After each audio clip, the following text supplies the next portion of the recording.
Variation in Sex Education Quality Reinforces Segregation Along Socioeconomic Lines by Rebecca Marks. The U.S. is the leader of the developed world when it comes to teen pregnancy. When comparing the sexual behavior of teenagers in the U.S. to that of other developed countries, we can see that even though the rates of sexual activity are perfectly average, the rates of teen pregnancy are far above average. But what accounts for this discrepancy? Many factors contribute to teen pregnancy, including lack of knowledge about sexual health, social stigma surrounding sex, and lack of access to contraceptives. Given these contributing factors, one thing that makes sense for us to look at is our sex education practices. Don't have sex, because you will get pregnant and die.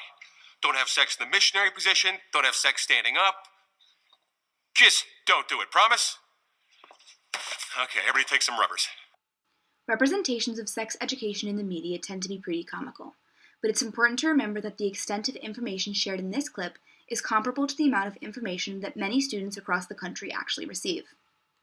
This map compares the teen birth rate with states in which abstinence-only sex education is the only sex education offered, and with household income level. It's clear that states that teach abstinence-only sex education have higher teen birth rates. The map also shows that families with a lower household income level have higher teen birth rates.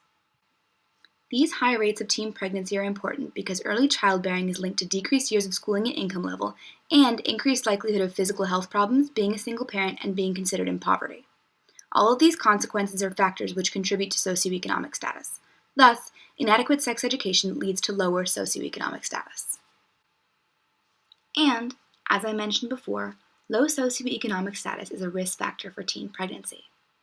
This is in part due to the fact that early childbearing leads to poverty, and families in poverty often send their children to impoverished schools, leading to inadequate sex education for their children, and finally, a higher chance that their daughters will also become teen mothers.